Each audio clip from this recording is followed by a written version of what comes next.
اللہ سبحانہ وتعالی نے مختلف بشارات کا تذکرہ کیا ہے. میرے محبوب صلی اللہ علیہ وآلہ وسلم کی آمد کا تذکرہ خوشخبری سنا کر سیدنا عیسیٰ علیہ السلام آمد مصطفیٰ علیہ السلام کا اعلان کرتے ہیں.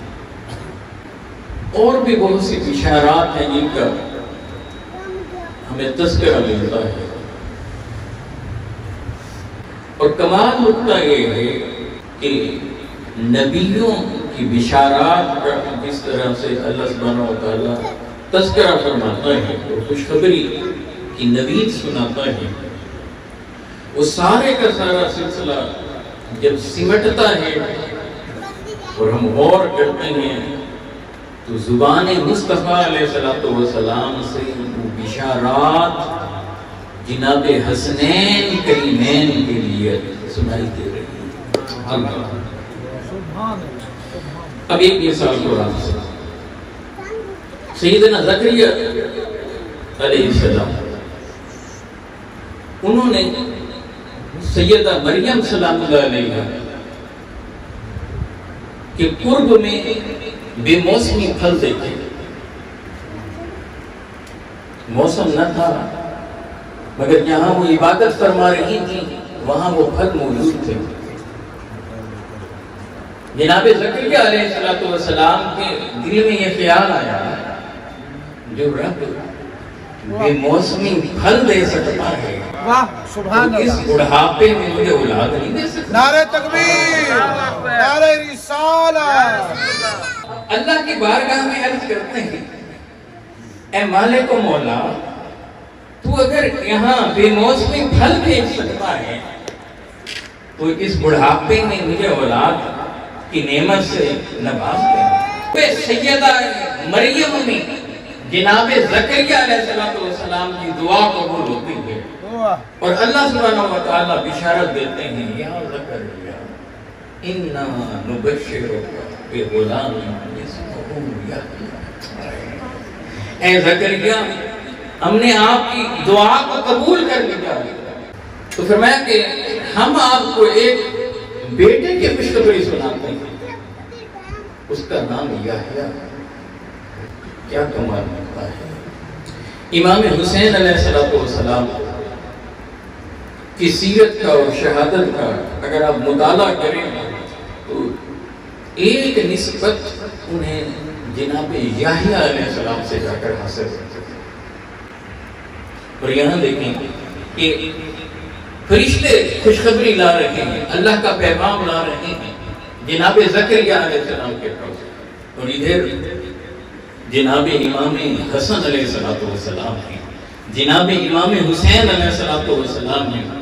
ان کے لیے بشارت دینے کے لیے اللہ سبحانہ وتعالی ایک خاص فرشتے کو ختمی مرتبہ علیہ السلام کی بارگاہ میں بھیجا. جامع ترمذی کی روایت سیدنا حذیفہ بن یمان رضی اللہ تعالیٰ وہ راوی ہیں. آقا علیہ السلام فرماتے ہیں کہ آج میرے پاس ایک ایسا فرشتہ آیا ہے جو اس سے پہلے کبھی زمین پر نہیں آیا، اور وہ اللہ سبحانہ وتعالی سے اجازت لے کر آیا اور رب کی بارگاہ میں یوں عرض کرتا تھا باری تعالیٰ مجھے اجازت دے دینا کہ تیرے محبوب مصطفیٰ کو سلام تو کرنا. سبحان اللہ، سبحان اللہ، سبحان اللہ. اب وہی آ رہا تھا تو رب نے کہا کہ تمہیں اجازت ہے جا کر میرے محبوب مصطفیٰ علیہ السلام کی بارگاہ میں سلام بھی عرض کریں اور میرا پیغام بھی دے دیں. وَيُبَشِّرَنِ بِأَنَّ فاطمہ سیدۃ النساء جنہ. اور انہیں جا کر یہ خوشخبری بھی سنا دیں کہ ہم نے فاطمہ کو جنتی خواتین کا کردار بنا دیا. سبحان اللہ، سبحان اللہ. وَأَنَّ الْحَسَنَ وَالْحُسَيْنَ سیدہ شباب الجنہ. اور یہ خوشخبری بھی دے دیں ہم نے حسن و حسین کو جنتی جوانوں کا سنتا. سبحان اللہ، سبحان اللہ. بابا کیا کہنے کہا وہاں ان کے لیے ایک نبی کے لیے خوشخبری اور کہاں میرے مصطفیٰ علیہ السلام کے شہزادوں کی سرداری کہ اعلان کے لیے مصطفیٰ علیہ السلام کی بارگاہ میں فرشتوں کو اتارا جا رہا ہے اور چن چن کر اور اس فرشتے کو بھیجا جا رہا ہے جو اس سے پہلے کبھی زمین پہ آیا بھی نہ تھا۔ سبحان اللہ۔ اب عیسیٰ علیہ السلام کی والدہ محترمہ ان کے لیے اللہ فرشتوں کو بھیجتا ہے اور فرشتے جناب مریم سے بات کر رہے ہیں۔ وَإِذْ قَالَتِ الْمَلَائِكَةُ يَا مَرْيَمُ، یہ قرآن کہہ رہا ہے۔ یہ ایک پہلو ہے جو بتاتا ہے کہ سیدہ مریم کی عظمت کیا ہے، رفت کیا ہے۔ مگر ادھر دیکھیں کہ یہ جناب عیسیٰ علیہ السلام کی والدہ ہیں تو ان سے فرشتے بات کر رہے ہیں۔ اور ادھر ذرا دیکھیں کہ امام حسین علیہ السلام کی والدہ ہیں جب فرشتے ان کی خدمت میں ان کے کام مل گئے۔ واہ واہ، سبحان اللہ، سبحان اللہ، کیا کہنے، کیا کہنے۔ سیدہ فاطمہ الزہرا سلام اللہ علیہ کا خادم بنا دیا ہے، جاؤ حسین کی والدہ کے کام کرو۔ السوائق المبرق امام ابن حجر مکی رحمہ اللہ تعالیٰ نے یہ روایت نہیں، رسول اللہ صلی اللہ علیہ وآلہ وسلم نے جناب سیدنا ابی ذر رضی اللہ تعالیٰ کو بھیجا ہے کہ آپ جائیں اور جا کر مولا علی کرم اللہ وجہ کو بلا لیں۔ جناب ابو ذر رضی اللہ تعالیٰ فرماتے ہیں کہ میں وہاں مولا علی کرم اللہ وجہ کے گھر کی طرف لیا، یہ تھا کہ گھر کی طرف لیا تو میں نے دیکھا گھر میں کوئی بندہ نظر نہیں آتا، مگر کیا دیکھتا ہوں کہ چکی چل رہی ہے، چکی کو چلتا دیکھا، آٹے کو پیستا دیکھا، مگر میں نے دیکھا کہ کوئی وہاں بندہ تو نہیں۔ واہ واہ، کیا چکی کیسے چل رہی ہے، کیا بات ہے۔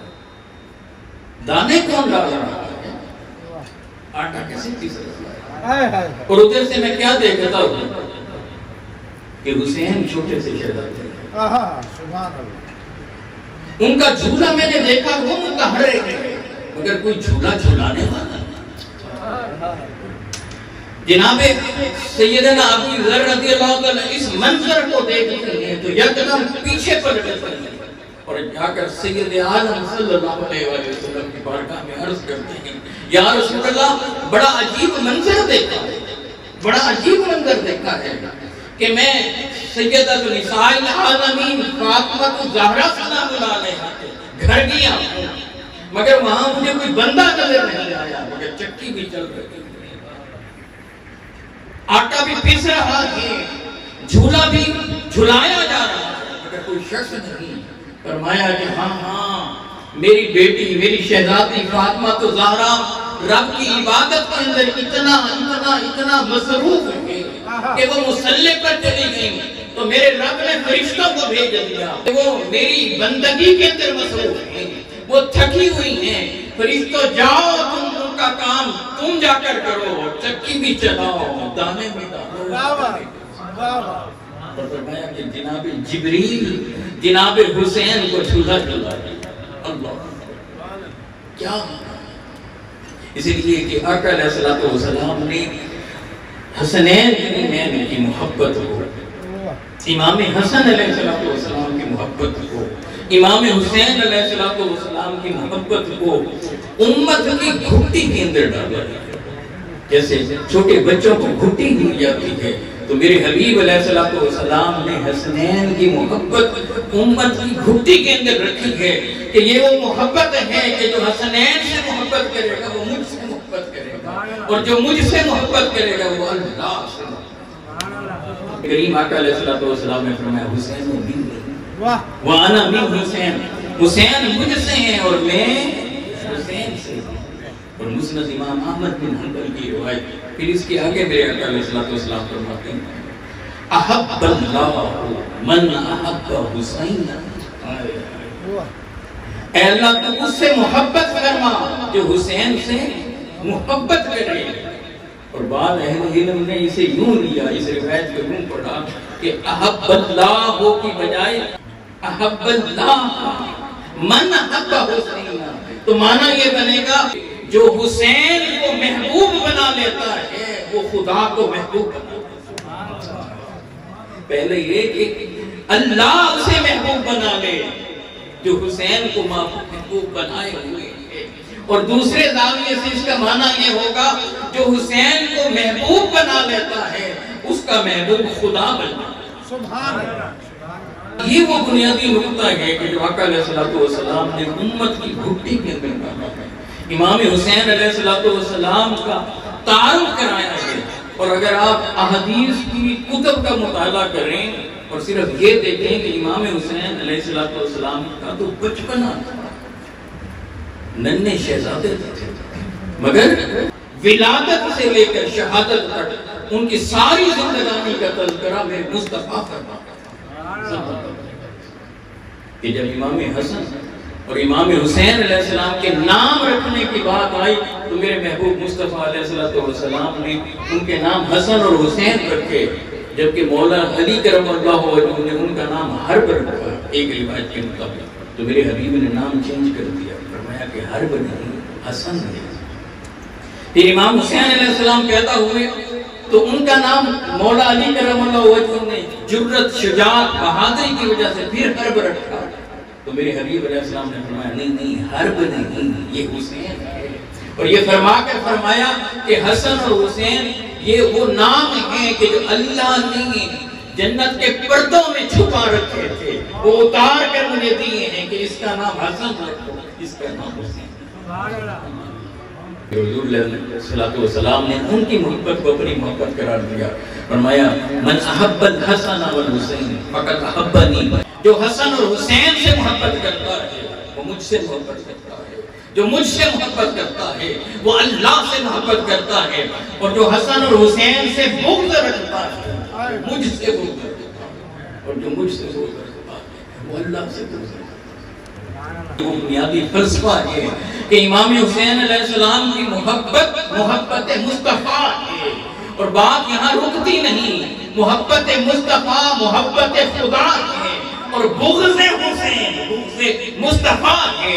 یہ بغض مصطفیٰ ہی نہیں بلکہ بغض خدا. کیا بات، نعرہ تکبیر، نعرہ رسالت، کیا بات. اس کی وجہ سے میرے آقا علیہ السلام پہلے دن سے ہی انہیں اپنے سینے پر چلا رہے ہیں، ان کو کندھوں پر بٹھا رہے ہیں، یہ حسین کا تعارف کرا رہے ہیں، ان کی آنکھوں پر بوسے دے رہے ہیں، ان کے رخسار چوم رہے ہیں، ان کے ہونٹوں پر ہونٹ رکھتے ہیں، اور اپنی زبان امام حسین علیہ السلام کو چسا رہے ہیں. ایک کربلا کا پس منظر ہے، ایک کربلا کا پیش منظر ہے. میرے محبوب مصطفیٰ دیکھ رہے تھے کہ ایک وقت آئے گا جن ہونٹوں پر میں نے بوسے دیے ہیں کوئی بدبخت ان ہونٹوں پر چھڑیاں مارے. میرے محبوب مصطفیٰ دیکھ رہے تھے جن رخساروں کو میں چھوڑتا ہوں کوئی بدبخت اٹھ کر یہاں پر چھڑیاں مارے گا. میرے محبوب مصطفیٰ دیکھ رہے تھے کہ جس حسین کو میں اپنے سینے پر چلا رہا ہوں ایک وقت آئے گا کہ اس حسین کے سینے پر گھوڑوں کو دوڑایا جائے. یہی سبب ہے کہ میرے آقا علیہ السلام ان کی شہادت کا ذکر بھی پہلے فرما رہے ہیں، اور کس نے کیا رول پلے کرنا ہے وہ بھی بتا رہے ہیں. جس وقت امام علی مقام علیہ السلام میدان کربلا میں جب ان کی شہادت کا وقت قریب آیا، علی مقام کی عمر تقریباً 56.5 برس کی تھی، اور داڑھی کے سارے بال سیاہ تھے. اب ایک سے ایک بڑھ کر گلشن رسول کا پھول شہید ہوتا چلا گیا. اور جس وقت جناب علی اکبر کی باری آئی اور جب وہ یزیدیوں کو گاجر مولی کی طرح کاٹتے ہوئے جب شہید ہوئے تو امام علی مقام علیہ السلام نے ان کے مقدس جسم کو اٹھایا اور اٹھا کر جب خیموں میں لے گئے. علی اکبر کہ جسم اقدس کو شہادت کے بعد جب وہ خیموں میں لے جا رہے تھے تو امام علی مقام کی داڑھی کے بال سیاہ تھے، مگر شدت غم کی وجہ سے کتنا بڑا ان پر اس وقت غم کا پہاڑ اترا ہوگا تاریخ بتاتی ہے کہ جب خیموں سے وہ پلٹ کر آئے تو دیکھنے والوں نے دیکھا کہ امام علی مقام کی ساری داڑھی کے بعد سفید ہو چکی۔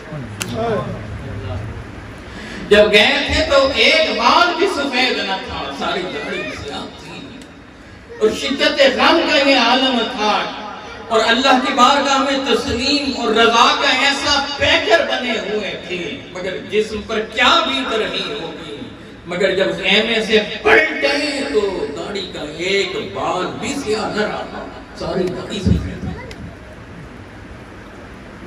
اور جناب قاسم جب شہید ہوتے ہیں تو ان کو جب اٹھا کر لے جا رہے ہوتے ہیں، اتنا کڑیل جوان تھا، ان کے نیچے پیچھے سے پاؤں ایسے زمین پر گھسٹ رہے، اور امام علی مقام میں اور پھر اس کے بعد جب ملاقات کرتے ہیں، وصایا کرتے ہیں، وصیت و نصیحت کرنے کے بعد خود میدان کارزار میں آ جاتے ہیں، تو امام علی مقام کی شجاعت کا، ان کی جرأت اور بہادری کا کوئی مقابلہ نہیں کر سکتا تھا۔ ہزاروں کی تعداد کے اندر آگئی یزید تھے، ہزاروں کی تعداد کے اندر، مگر جس طرف امام علی مقام چلتے تھے ایسے تلوار سے وار کرتے تھے، صرف ایک گرد ایسے اٹھتی ہوئی دکھائی دیتی تھی، اور جب گرد بیٹھتی تھی تو دنیا دیکھتی تھی یزیدی مولی گاجر کی طرح کٹ کر واسطے جہنم۔ مگر جب نماز کا وقت ہو گیا تو امام علی مقام نماز کے لیے تشریف لائے، امام حسین علیہ السلام۔ اب جب نماز کے لیے تشریف لائے تو اب دشمن نے دیکھا کہ اب موقع بڑا اچھا ہے، اب یہ نماز کے لیے کھڑے ہونے والے ہیں، شمر قریب آ گیا۔ امام علی مقام علیہ السلام نے جب اسے دیکھا تو دیکھتے بھانپ گئے کہ یہ وہ بدبخت ہے جو انہیں شہید کرے گا۔ اس کے چہرے کو دیکھتے ساتھ ہی فرمانے لگے کہ ذرا سینے سے کپڑا تو ہٹا۔ جب اس نے کپڑا ہٹایا تو امام علی مقام علیہ السلام نے دیکھا کہ اس کے سینے پر ایک برس کا سفید داغ تھا۔ برس کے سفید داغ کو دیکھنے کے بعد فرمانے لگے کہ سید عالم صلی اللہ علیہ وسلم نے فرمایا تھا کہ میں ایک سفید برس زدہ کتے کو دیکھ رہا ہوں جو اہل بیت کے خون میں منہ مارے، اور تو وہی سفید برس زدہ کتا ہے، لہذا اب میری شہادت کا وقت آ گیا۔ اسے دیکھنے کے بعد قیام فرمایا، رکوع فرمایا، مگر دشمن کو قریب آنے کی جرأت نہ ہو سکی۔ مگر جس گھڑی امام علی مقام علیہ السلام سجدے میں گئے تو پیچھے سے پسے گردن امام علی مقام پر، ان کی گردن مبارک پر وار کر کے سر انور کو تنی انور سے جڑا۔ یہ وہ حسین تھے جن کی گردن پر میرے مصطفیٰ بوسے دیتے، جنہیں چومتے تھے، جنہیں اٹھا کر سینے سے لپٹاتے تھے، جنہیں کندھوں پر بٹھا کر میرے آقا علیہ السلام رب کی بارگاہ میں دعائیں مانگتے تھے، مولا میں ان سے محبت کرتا ہوں، تو بھی تو ان سے محبت کر لے، اس سے محبت کر لے جو حسین سے محبت۔ سیدنا یحییٰ علیہ السلام، ان کی تاریخ اگر آپ اٹھا کر دیکھیں اور ان کی شہادت کا واقعہ، اس میں ایک قدر مشترک یہ ہے کہ جناب یحییٰ علیہ السلام کو شہید کروانے والا بھی اس دور کا دمشق کا حاکم تھا، اور جس وقت جناب یحییٰ علیہ السلام شہید ہوئے، روایات بتاتے ہیں کہ آپ عبادت میں تھے اور حالت سجدہ میں تھے، اور جب سجدے میں تھے تو پسے گردن وار کر کے جناب یحییٰ علیہ السلام کے سر انور کو جسم انور سے دھوکا کیا۔ آج پھر وہی حاکم دمشق تھا، وہی شام کا حکمران تھا، آج پھر اس کا ظلم تھا، جبر تھا، بربریت، یزید کا حکم چل رہا تھا۔ ابن زیاد بدبخت لعین، ابن سعد شمر، یہ سارے ملعون جمع ہوئے تھے، اور امام علی مقام علیہ السلام کو شہید کر۔ ظلم یہ ہے کہ امام علی مقام کو عیسائیوں نے شہید نہیں کیا، انہیں یہودیوں نے شہید نہیں کیا، انہیں کافروں نے شہید نہیں کیا، انہیں جن لوگوں نے شہید کیا وہ اذانیں دے رہے تھے، وہ تکبیریں کہہ رہے تھے، وہ نمازیں پڑھ رہے تھے، وہ قیام کر رہے تھے، وہ رکوع کر رہے تھے، اور وہ سجود سے اٹھ کر بیٹھے تھے، بیٹھ کر عبادتیں خدا کے سپرد کر رہے تھے، خدا کے سپرد عبادت کر کے گنبد خضرا کی طرف متوجہ ہو کر حضور کو سلام کہہ رہے تھے نماز کے اندر، السلام علیکہ ایھا النبی، یہ کہہ کر پھر یوں کہتے تھے اللہم صلی علی محمد وعلی آل محمد، اللہم بارک علی محمد وعلی آل محمد، اے اللہ تو محمد صلی اللہ علیہ وسلم اور آل محمد پر رحمتیں اتار۔ وہ بدبخت نماز میں کہتے اور پھر بدبخت کہتے تھے نماز میں، اے اللہ تو محمد صلی اللہ علیہ وسلم اور آل محمد پر برکتیں اتار۔ یہ رحمتوں اور برکتوں کا تذکرہ کر کے خدا سے آل محمد کے لیے رحمتیں مانگتے تھے، خدا سے آل محمد کے لیے برکتیں مانگتے تھے، مگر سلام پھیر کر اس آل محمد پر تیر چلاتے تھے۔ یہ درود پڑھ کر حسین علیہ السلام پر تلوار چلاتے تھے، اپنے ایمان کو غارت کرتے تھے، اپنے آپ کو جہنم کا ایندھن بناتے تھے، کفر کی وادی کے اندر اپنے آپ کو دھکیلتے تھے، مگر دھکیلتے کیسے تھے؟ ادھر نمازیں پڑھ کر، کلمے پڑھ کر، درود پڑھ کر، رحمتیں اور برکتیں مانگ کر، پھر انہی خاندان پر، اسی آل محمد پر تلوار۔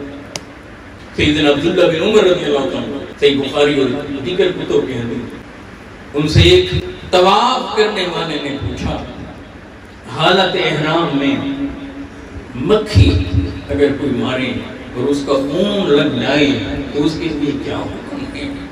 عبداللہ بن عمر رضی اللہ عنہ تڑپ اٹھے، تڑپ کر کہنے لگے اس عراقی نے مجھ سے یہ سوال کیا ہے کہ مکھی کو مارنے کے بارے میں پوچھا ہے، یہ وہ بدبخت ہیں کہ انہوں نے خاندان مصطفیٰ علیہ السلام کو، گلشن رسول صلی اللہ علیہ وسلم کو، نواسہ رسول صلی اللہ علیہ وسلم کو شہید کیا تھا، تب تو انہیں یہ یاد نہ تھا کہ ہم کیا کر رہے ہیں۔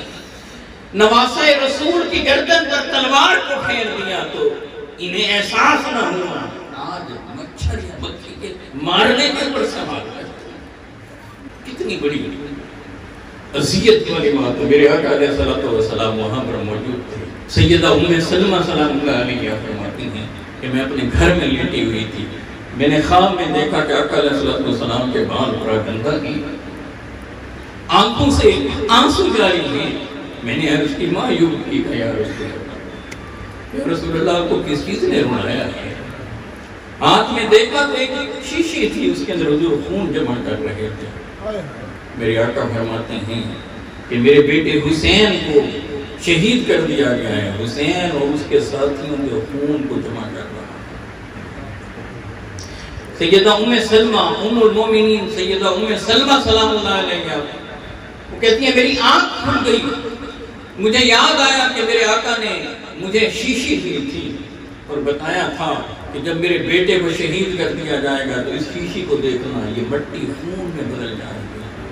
میں دوڑ کر اس شیشی کو ڈھونڈنے گئی، جب میں نے اس شیشی کو نکالا تو کیا دیکھا؟ اس میں اب مٹی نہیں ہے، وہ مٹی خون میں بدل چکی ہے۔ تو کربلا کے اندر جب امام عالی مقام ایگزامینیشن ہال میں تھے، دارالامتحان میں تھے، جب صبر اور رضا کا امتحان دے رہے تھے تو اس امتحان کو دیکھنے کے لیے میدان کربلا میں مصطفیٰ بھی تشریف فرما، مولا علی کرم اللہ وجہ بھی تھی، وہاں سیدہ کائنات بھی تھی، وہ سب دیکھ رہے تھے اور چشمان مقدس سے، چشمان مصطفیٰ سے آنسو بہہ رہے تھے، اور اس نظارے کو میرے آقا اپنے قریبیوں کو دکھا رہے تھے۔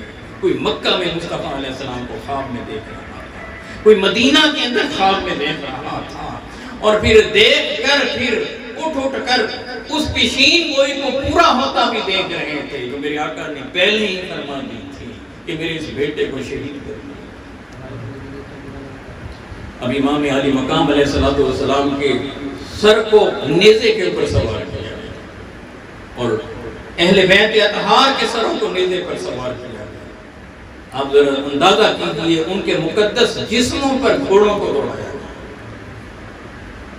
اور جب اسے نیزے کے اوپر لے کر یہ چل رہے تھے تو اس میں سے قرآن کی تلاوت کی آواز آئی۔ کوفہ سے دمشق لے جایا گیا ان سروں کو اور گلشن رسول صلی اللہ علیہ وآلہ وسلم کے مقدس افراد کو، امام عالی مقام کے خاندان کو 1000 کلومیٹر کا فاصلہ ہے کوفہ سے دمشق، 1000۔ اس منظر کو ذرا محسوس تو کر کے دیکھیں، اور کس طرح سے لے کر گئے۔ راستے میں ایک شب ہوتی ہے تو ایک گرجا گھر کے قریب یہ لوگ گزر رہے تھے، وہاں کے پادری نے دیکھا کہ اتنا حسین چہرہ، اسے انہوں نے نیزے کی گرمی پر رکھا ہوا ہے۔ اس نے کہا کہ یہ ایک رات کے لیے مجھے سر تو دے دو۔ انہوں نے کہا نہیں، ہم یہ نہیں دے سکتے۔ اس نے کہا اچھا پیسے لے لو، تو 10,000 درہم اس نے لیے، اور اس بدبخت یزیدی نے وہ سر، امام عالی مقام امام حسین علیہ السلام کا سر اسے دیا۔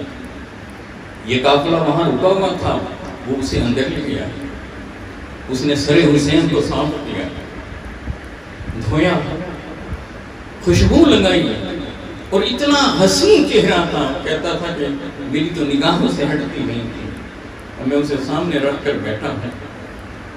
جب رات ہوئی تو میں کیا دیکھتا ہوں کہ اس سر سے آسمان تک ایک نور۔ اب وہ ششدر رہ گیا، اس نے اس کا اتنا احترام کیا، اکرام کیا، اور جب اسے معلوم ہوا کہ یہ مسلمانوں کے نبی کے نواسے ہیں اور یہ بدبخت انہیں لے کر جا رہے ہیں، روتا رہا۔ جب فجر کا وقت ہونے لگا تو کیا دیکھتا ہے کہ یہاں اس نے سر حسین کو رکھا تھا اور اس کا ادب کر رہا تھا، اسے خوشبو لگا رہا تھا، اس چہرے کو بار بار صاف کر رہا تھا۔ اس نے دیکھا کہ ایک نورانی شخصیت وہاں پر آتی ہے، اور آ کر کہا کہ تم نے میرے بیٹے کا ادب کیا ہے، تم نے میرے بیٹے کے چہرے کو صاف کیا ہے، اسے خوشبو لگائی ہے، تو ہم تمہیں خالی نہیں جانے دیتے، آؤ تمہیں کلمہ پڑھا کر دامن اسلام میں لاتے ہیں۔ میں نے پوچھا اے حسین اے جمیل آپ کون ہیں؟ تو جواب ملا کہ اس حسین کا نام محمد مصطفیٰ۔ یہ اب شہادت ہو چکی، اس کے بعد کے معاملات ہیں، اور پھر اس سر انور کو لے کر ابن زیاد سامنے رکھا جاتا ہے، اور یہ بدبخت اس حسین چہرے پر چھڑی مار رہا ہے۔ حضرت زید بن ارکب رضی اللہ تعالیٰ عنہ صحابی رسول، اور اسے ٹوکتے ہیں کہ میں نے یہاں مصطفیٰ علیہ السلام کو بوسے لیتے دیکھا ہے، اور تو یہاں چھڑیاں مار رہا ہے، تو وہ اسے ڈانٹ دیتا ہے۔ اور پھر جب یہ پورا قافلہ دمشق پہنچتا ہے، دربار یزید کے اندر یہ پہنچتے ہیں، تو پھر یزید نے یہ حرکت وہاں بھی کی۔ وہاں آقا علیہ السلام کے بزرگ صحابی سیدنا ابی برزہ رضی اللہ عنہ وہ بیٹھے ہوئے تھے، انہوں نے روکا، انہوں نے کہا کہ میں نے اپنے آقا علیہ السلام کے ہونٹ اس چہرے پر لگتے دیکھے ہیں، تو یہاں چھڑیاں مار۔ اور وہاں آقا علیہ السلام کے خاندان کو یزید کے دربار میں پیش کیا گیا، مصطفیٰ علیہ السلام کے خاندان کی شہزادی۔ چشم تصور میں دیکھیں کہ کوئی اپنی بیٹیوں کے بارے میں یہ سوچ سکتا ہے کہ وقت کے جابر، حاکم، ظالم اور قاتل کے سامنے کسی کی بیٹیاں کھڑی ہیں، اور کون تھی وہ؟ مصطفیٰ علیہ السلام کے خاندان کی شہزادی۔ کربلا میں ظلم پر ظلم بڑھتے گئے، یہ دنیا کی پہلی منظم حکومتی دہشت گردی تھی جو یزید نے کی، مٹھی بھر امام حسین علیہ السلام کے ساتھی تھے، اور ادھر یہ عالم تھا، اور ادھر بازاروں میں سے میرے آقا کی شہزادیوں کو گزارا جا رہا ہے۔ تو ایک بڑھیا خاتون نے دیکھا یہ مستورات گزر رہی ہیں، اس نے وہاں ان کے لیے پانی بھجوایا، کپڑے بھجوائے. تو سیدہ زینب کی نگاہ اس دنیا پر چلی گئی, اسے بلا لیا اور پوچھنے لگی کہ آپ کون ہیں, ہم پہ اتنی مہربان کیوں ہو رہی ہیں؟ وہ کہنے لگی کہ میرا تعلق تو یہاں شام سے ہے, مگر پہلے میں مدینہ میں رہتی تھی اور سیدہ فاطمہ الزہرا سلام اللہ علیہا کے ہاں میں کام کرتی تھی, ان کی باندھی تھی. تو اب یہ پوچھنے لگی کہ یہ پھر تم یہ قیدیوں کے ساتھ یہ حسن سلوک کیوں کر رہی ہو؟ کہا کہ جب سیدہ فاطمہ الزہرا سلام اللہ علیہا سے میں جدا ہونے والی تھی تو میں نے کہا تھا مجھے کوئی نصیحت کر دیں. تو انہوں نے کہا کہ جب بھی قیدیوں کو دیکھنا تو ان کا خیال کرنا. اس لیے میں جب قیدیوں کو دیکھتی ہوں تو ان کا خیال کرتی ہوں. انہوں نے کہا کہ آپ نے ہمارا اتنا اکرام کیا ہے, ہمارے پاس اس وقت دینے کو کچھ نہیں ہے سوائے اس کے کہ تیرے لیے دعا کرنا ہے. بتا تیرے لیے کیا دعا کروں؟ بڑھیا کہنے لگی میں یہ دعا مانگتی ہوں کہ تیری زندگی کے اندر حسین کی زیارت مجھے نصیب ہو جائے, سیدہ زینب سلام اللہ علیہا کو دیکھ سکوں. تو جواب ملا تمہاری دعا قبول ہو گئی ہے. یہ جو سامنے سر ہے یہ حسین کا سر ہے, اور جس سے تم بات کر رہی ہو میں وہی زینب ہوں. اللہ. اور پھر جب یزید نے کہا کہ یہ باندیاں میرے سامنے پیش کریں تو فضا کھڑی ہو گئی. حبشہ سے تعلق تھا تو فضا کھڑی ہو گئی. کہا کہ یہ رسول اللہ صلی اللہ علیہ وآلہ وسلم کی شہزادیاں ہیں, کہ بے ادبی نہ کرو, بدتمیزی سے انہیں مت پکارو. تو یزید نے پوچھا یہ کون ہیں؟ تو بتایا گیا کہ یہ ان کی باندی ہیں, کنیز ہیں, فضا ہیں.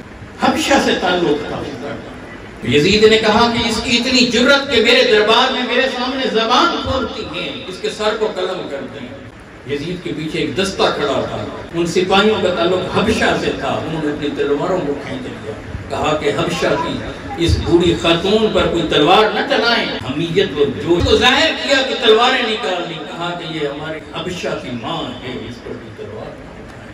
تب سیدہ زینب حکومت خضرا کی طرف متوجہ ہوتی ہیں, یا رسول اللہ آج حبشہ کی بیٹی کے لیے اس کی حفاظت کے لیے اتنی تلواریں نکل آئیں, مصطفیٰ کی شہزادیوں کی حفاظت کون؟ دربار جدید میں کیسر روم کا ایک نمائندہ بیٹھا تھا. اس نے پوچھا یہ لوگ کون ہیں؟ پتہ چلا کہ آقا و مولا مصطفیٰ علیہ السلام کے یہ نواسے اور ان کا خاندان ہے. وہ کہنے لگا کہ تم نے اپنے نبی کے نواسے کے ساتھ یہ سلوک کیا ہے. کہنے لگا کہ سیدنا موسیٰ علیہ السلام کی ایک سواری ہے, اس کا نشان آج تک بیت المقدس میں ہمارے پاس ہے. جس طرح تم لوگ تیار ہو کر حج کے لیے جاتے ہو, ہم اس نشان کی زیارت کرنے کے لیے گھر سے نکل جاتے ہیں. اور تم نے اپنے نبی کے نواسے کے ساتھ. اور سیدنا داؤد علیہ السلام کی نسل سے ایک شخص وہاں بیٹھا تھا, اس کو جب معلوم ہوا کہ آقا و مولا مصطفیٰ علیہ السلام کے نواسے کا سر ہے, وہ کھڑا ہوا. اس نے کہا میرے اور داؤد علیہ السلام کے درمیان 70 پشتوں کا فاصلہ ہے, 70 پشتوں کا. میں داؤد علیہ السلام کی اور موسیٰ علیہ السلام کی نسل سے ہوں. قوم میری آج بھی اتنی عزت کرتی ہے اس لیے کہ یہ آل داؤد سے ہیں. ارے لوگوں, تم نے اپنے محبوب مصطفیٰ کی آل کے ساتھ یہ حشر کیا. میرے حبیب جب نکلتے تھے سیدہ فاطمہ الزہرا کے گھر سے, جب امام حسین علیہ السلام کے رونے کی آواز آتی تھی تو میرے حبیب رک کر کہتے تھے کہ فاطمہ میرے بیٹے حسین کو رونے نہ دیا کرو, مجھے اذیت ہوتی ہے. سوچتا ہوں کہ کربلا کے اندر جو مظالم امام حسین علیہ السلام اور ان کے ساتھیوں پر بیتے ہوں گے تو گنبد خضرا میں میرے مصطفیٰ کی کیفیت کیا ہو, ان پر کیا کرتے